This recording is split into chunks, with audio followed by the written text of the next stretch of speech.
ये कहानी है जंगल में रहने वाले एक ठग की दो बेटियों की, जो जंगल से गुजरने वाले मुसाफिरों को छल कपट से लूटकर उनका कत्ल कर देती। पर फिर एक दिन एक ऐसा मुसाफिर आया जिससे उन सब की जिंदगी बदल गई। एक गुस्सैल राजा ने अपने पुत्र के किसी दोष के कारण उसे देश निकाला दे दिया। राजकुमार ने दुखी मन से अपने गुजारे के लिए 4 लाल और कुछ स्वर्ण भी अपने साथ ले लिए और भरे हृदय से अपने पिता का महल छोड़ दिया। चलते चलते वो जब शहर से कुछ दूर पहुंचा तो उसे एक साधु का आश्रम दिखाई दिया। राजकुमार उस साधु को दंडवत प्रणाम करके एक तरफ बैठ गया। जब साधु ने उसकी मायूस शक्ल और देह पर कीमती वस्त्र देखे तो साधु ने उससे पूछा, बच्चा तुम कौन हो और यहाँ कैसे आए? राजकुमार बोला, महाराज मैं राजा चंद्रगुप्त का पुत्र महेंद्रगुप्त हूँ। मुझे मेरे पिता ने देश निकाला दे दिया है, इसीलिए मैं परदेश जा रहा हूँ। रास्ते में आपका आश्रम दिखाई दिया तो मेरे मन में आया कि आपके भी दर्शन करता चलूं। साधु ने महेंद्रगुप्त की बात सुनकर कहा, वत्स तुम नेक इंसान हो और परदेश जा रहे हो,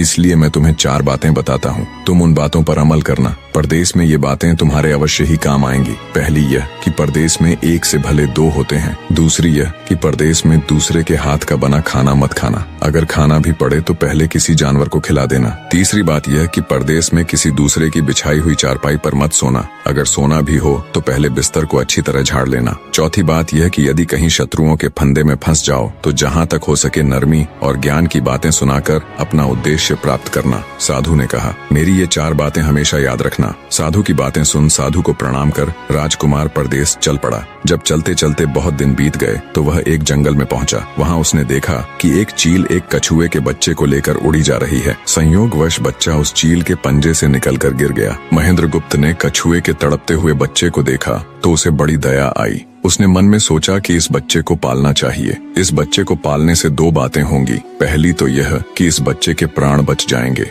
और दूसरी यह कि साधु द्वारा कही गई पहली बात भी पूरी हो जाएगी कि सफर में एक से भले 2 होते हैं और इससे बातें करते हुए दिन भी आसानी से बीतेंगे। यह सब सोचकर महेंद्रगुप्त ने बच्चे को अपने साथ ले लिया। अब सफर में उसके साथ वह कछुए का बच्चा भी हो लिया। कुछ दिन के सफर के बाद राजकुमार को एक अच्छा सा स्थान दिखाई पड़ा। उस स्थान पर पहुंचकर उसने कुछ खाया पिया और फिर कछुए के बच्चे से बोला, तुम यहाँ बैठे रहना, मैं जरा थोड़ी देर सो लूं। यह कहकर महेंद्रगुप्त एक पेड़ के नीचे सो गया। उसी पेड़ के ऊपर एक सांप और एक कौवा रहते थे। उन दोनों का यह दस्तूर था कि जब कोई मुसाफिर उस पेड़ के नीचे ठहरता तो सांप उसे डस लेता और कौवा उसकी आंखें निकाल लेता। नाग ने जब सोते हुए मुसाफिर को देखा तो पेड़ के नीचे उतरा और राजकुमार को डस लिया। सांप के डसते ही तुरंत राजकुमार के प्राण पखेरु उड़ गए। कुछ देर में जब कछुए की नजर महेंद्रगुप्त पर पड़ी तो वह उसे मरा देखकर बहुत घबराया और महेंद्रगुप्त के ऊपर बैठकर रोने लगा। तभी कौवा भी पेड़ से नीचे उतरा और ज्यों ही उसने महेंद्रगुप्त की आंखें निकालनी चाही त्यों ही कछुए ने झपटकर कौवे की गर्दन को मुंह से पकड़ लिया।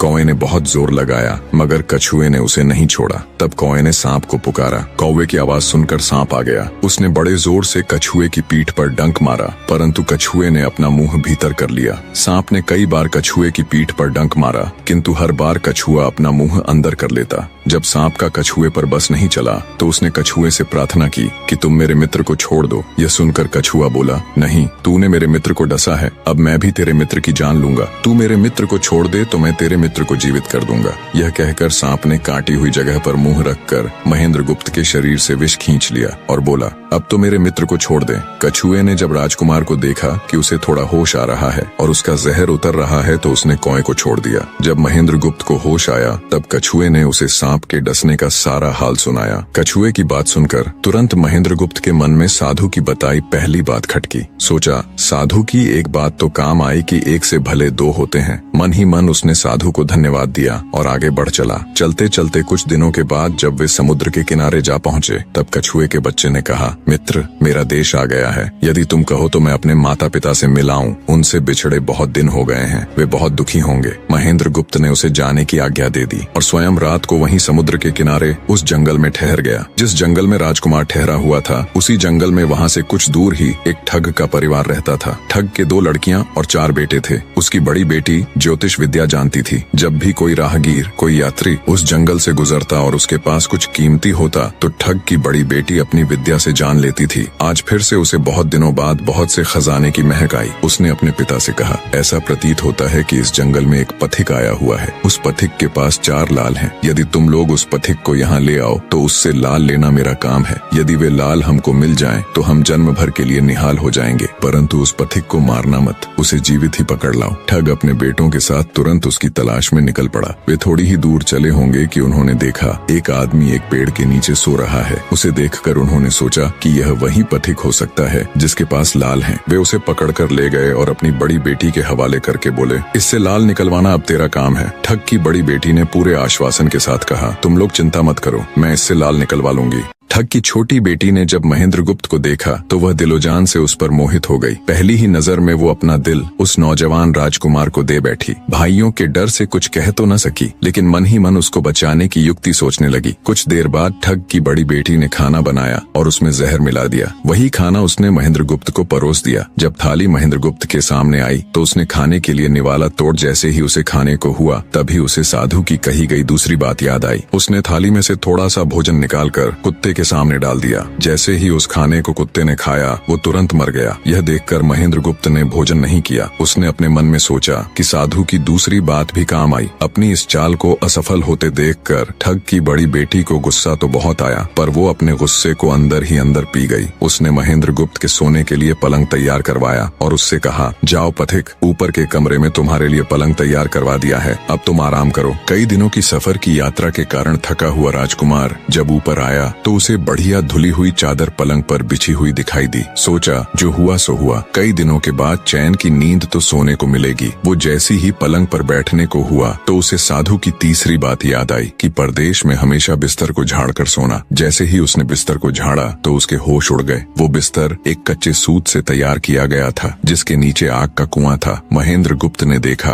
कुएं के अंदर बड़े बड़े आग के अंगार धधक रहे हैं। सोचा साधु की तीसरी बात भी काम आई। उसने एक बार फिर मन ही मन साधु का धन्यवाद किया और पास पड़ी एक टूटी हुई चारपाई पर लेट गया। थोड़ी देर पहले जो राजकुमार चैन की नींद लेने की सोच रहा था, अब नींद उसकी आंखों से कोसों दूर थी। अब तो उसे अपनी जान के लाले पड़े थे। सोचने लगा, आज की रात बचना बहुत कठिन है। तभी ठग की छोटी बेटी मौका पाकर आई और कहने लगी, हे प्रिय, मैं तुम पर दिलोजान से न्यौछावर हूँ, परंतु आज की रात मेरे वश में कुछ नहीं है। आज की रात मेरी बड़ी बहन की बारी है। जिस तरह भी हो सके बस आज की रात मेरी बहन से अपने प्राण बचा लो, कल मेरी बारी है। हे स्वामी, मैं तुम्हारी दासी हूँ, मैं तुम्हें साफ बचा लूंगी। इतना कहकर ठग की छोटी बेटी चली गई। जब सब लोग खाना खा चुके तो ठग की बड़ी बेटी ऊपर बने कमरे में चली। सोचा अब तक तो पथिक जलकर राख बन चुका होगा, पर जैसे ही वो कमरे के अंदर आई और देखा कि पथिक तो बिल्कुल सही सलामत टूटी हुई चारपाई पर लेटा हुआ है तो उसके क्रोध की कोई सीमा न रही। तुरंत उसने कटार निकाली और क्रोध से बोली, हे पथिक, या तो अपने 4 लाल मुझे अभी के अभी दे दे, वरना मैं तुझको मार डालूंगी। उसी समय महेंद्रगुप्त को साधु की चौथी बात याद आई कि कहीं शत्रुओं के फंदे में फंस जाओ तो जहाँ तक हो सके नरमी और ज्ञान की बातें सुनाकर अपना उद्देश्य प्राप्त करना। उसने सोचा कि आज रात बचना मुश्किल है, पर साधु की चौथी बात भी आजमानी चाहिए। महेंद्रगुप्त ने यह सब सोचकर लड़की से कहा, मेरे पास लाल नहीं है। यदि तू मुझको मारेगी तो वैसे ही पछताएगी जैसे बंजारा अपने कुत्ते को मारकर पछताया था। लड़की गुस्से में बोली, कौन बंजारा और कौन सा कुत्ता, क्या बक रहे हो तुम? तब राजकुमार बोला, तुम नहीं जानती तो सुनो लड़की। एक बंजारा था जिसने एक कुत्ता पाल रखा था। वो कुत्ता बहुत समझदार था जिसे बंजारा अपनी औलाद से भी ज्यादा प्यार करता था। एक समय ऐसा आया कि एक कातक नाम की भयंकर बीमारी के चलते बंजारे का सारा परिवार उस बीमारी की भेंट चढ़ गया और बंजारे की करोड़ों की संपत्ति भी बिक गई। दुखी बंजारा अपने कुत्ते को लेकर आगरा में एक साहूकार के पास जाता है और साहूकार को 10,000 के बदले अपना कुत्ता गिरवी रखने को बोलता है। उस समय 10,000 एक बहुत बड़ी रकम होती थी। पहले तो बनिए ने बंजारे को मना कर दिया, पर फिर कुछ सोचकर उसने बंजारे को 10,000 रुपए दे दिए। कुछ ही समय बीता था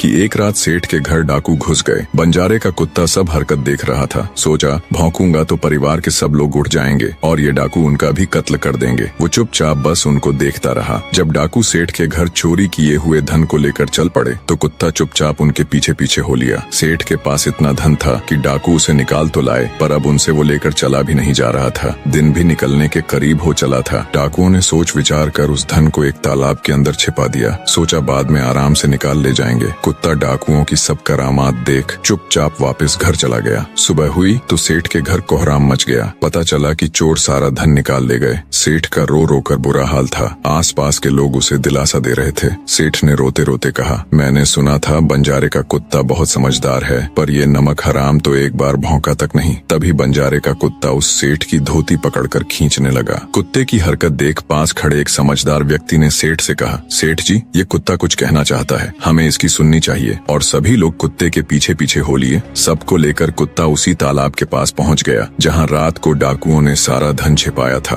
और तालाब में घुसकर अशर्फियों से भरी थैली अपने मुंह में दबाकर बाहर आया। तुरंत सेठ के नौकर उस तालाब में कूद गए और चोरी किया हुआ सारा धन बरामद कर लिया। सब देख सेठ आंखों में अश्रु लिए कुत्ते से कहता है, मुझे माफ कर देना, मैंने तुम्हें बहुत बुरा भला कहा। सेठ ने वही कागज मंगवाया और बंजारे के नाम चिट्ठी लिखी, भाई बंजारे, तेरे कुत्ते ने मेरे 10,000 पूरे कर दिए। मैं तेरे कुत्ते को तेरे पास भेज रहा हूँ। अगर तुझे और भी 10, 20, 50 हजार की जरूरत हो तो मेरे पास आकर ले जाना। इतने समझदार कुत्ते को मेरे पास छोड़ने के लिए तहे दिल से तुम्हारा धन्यवाद। बनिया चिट्ठी कुत्ते के गले में टांग उसे नम आंखों से विदाई देता है। कुत्ता घूमता घूमता जब 4-5 दिन बाद बंजारे के पास पहुँचता है तो कुत्ते को आता देख बंजारे के तन बदन में आग लग जाती है। कहता है, मैं तुझे बनिए के पास गिरवी रख कर आया था और तू वहाँ से भाग आया। तूने मेरी बेइज्जती करवा दी। गुस्से में अंधा हुआ बंजारा तुरंत पिस्तौल निकाल कुत्ते को गोली मार देता है और सिर पकड़कर वहीं बैठ जाता है। कुछ देर बाद जब उसकी नजर कुत्ते के गले में टंगी हुई पर्ची पर पड़ी तब बंजारा वो पर्ची निकाल उसे पढ़ता है। पर्ची पढ़ते ही बंजारा फट पड़ता है। वो दहाड़े मार मार खून के आंसू रोता है। पर अब भला क्या हो सकता था। बंजारे की कहानी सुना महेंद्र गुप्त ठग की बेटी से कहता है, एक और कहानी सुनो लड़की।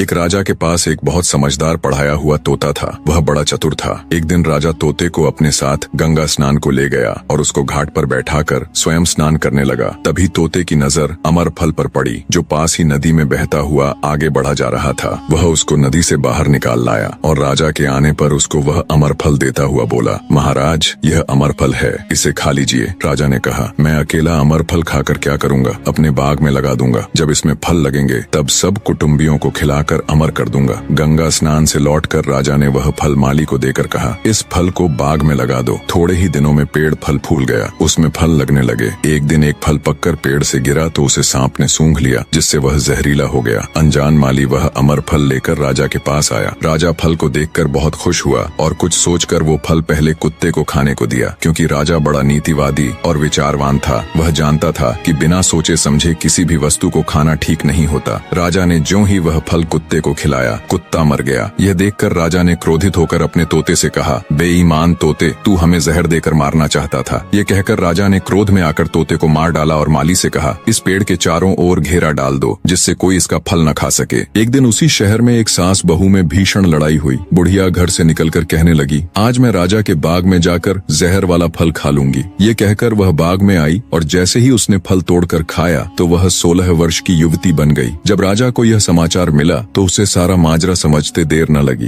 राजा को बड़ा दुख हुआ। वह कहने लगा, वास्तव में यह अमर फल ही है, मैंने व्यर्थ ही इतने समझदार तोते को मार डाला। इतनी दास्तान कहते कहते सवेरा हो गया। तब ठग की बेटी ने महेंद्र गुप्त से कहा, आज तो तूने मुझे बातों में लगाकर अपनी जान बचा ली, परंतु आज रात मेरी छोटी बहन की बारी है, वो तुझे हरगिज जीवित न छोड़ेगी। जब ठग की छोटी बेटी को पता चला कि महेंद्र गुप्त जिंदा और बिल्कुल सही सलामत है तो उसकी खुशी का ठिकाना न रहा। अपनी बहन को दिखाने के लिए ऊपरी मन से बोली, तुम निश्चित रहो बहन, मैं आज इससे लाल लिए बगैर छोड़ने वाली नहीं हूँ। दिन बीता और रात हुई। तब ठग की छोटी बेटी महेंद्र गुप्त के पास गई और बोली, भगवान का शुक्र है जो तुमने चालाकी से अपनी जान बचा ली। महेंद्र गुप्त बोला, तुम सब ऐसा क्यों करते हो? तब ठग की छोटी बेटी बोली, हमारी तो यही रीति है कि मेरे भाई और बाप मुसाफिरों को पकड़कर लाते हैं और हम बहनें अपनी चालाकी से उनसे माल हथिया कर उन्हें मार डालती हैं। फिर वह बोली, पर तुम चिंता मत करो, अब मेरी बारी है और मैं तो दिलो जान से तुम्हारी दासी हूँ, तुम्हें जैसा समझ पड़े वैसा ही करो। यह सुनकर महेंद्र गुप्त बोला, प्रिय,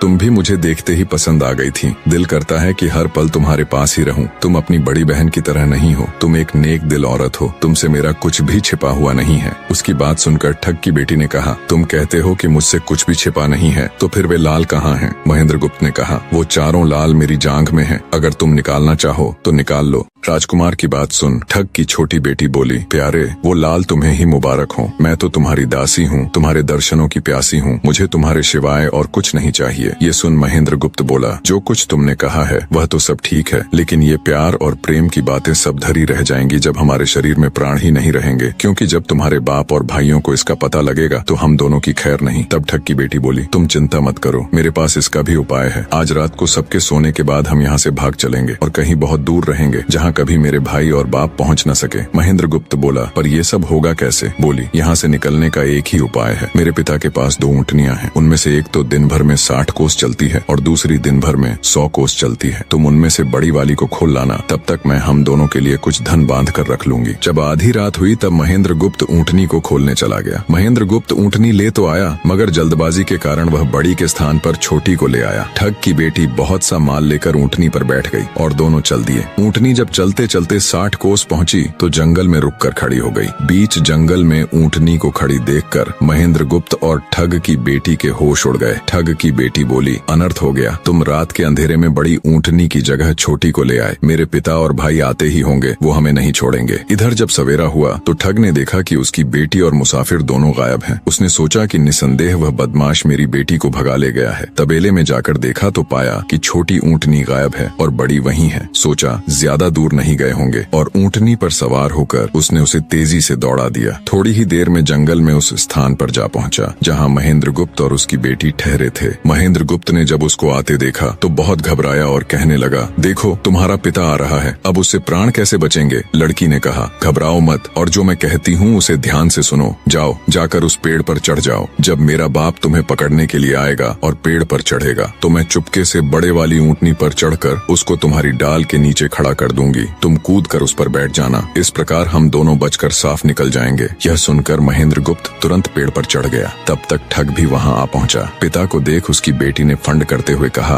पिताजी ये दुष्ट मुझे धोखे से यहाँ भगा लाया, आप इसे छोड़ना नहीं। ये सुन गुस्से से तिल मिलाया ठग महेंद्र गुप्त को पेड़ पर चढ़ा देखकर ऊँटनी से उतरा और उसे पकड़ने के लिए पेड़ पर चढ़ने लगा। बाप के ऊँटनी से उतरते ही मौका देख ठग की बेटी ऊँटनी पर चढ़कर उसे महेंद्र गुप्त की डाल के नीचे पेड़ के पास ले आई। महेंद्र गुप्त तुरंत कूद कर उस पर बैठ गया। महेंद्र गुप्त के बैठते ही ठग की बेटी ने ऊँटनी को दौड़ा दिया। ठग हाथ देखता रह गया। ठग की बेटी और महेंद्र गुप्त कई दिनों का रास्ता तय कर एक शहर में पहुंचे और दोनों वहीं बस गए। वहां महेंद्र गुप्त ठग की बेटी के साथ आराम से दिन गुजारता रहा और जब उसके देश निकाले की अवधि पूरी हो गई तब वह उसको लेकर अपने राज्य चला गया और उसके साथ शादी कर हंसता खेलता जीवन व्यतीत किया।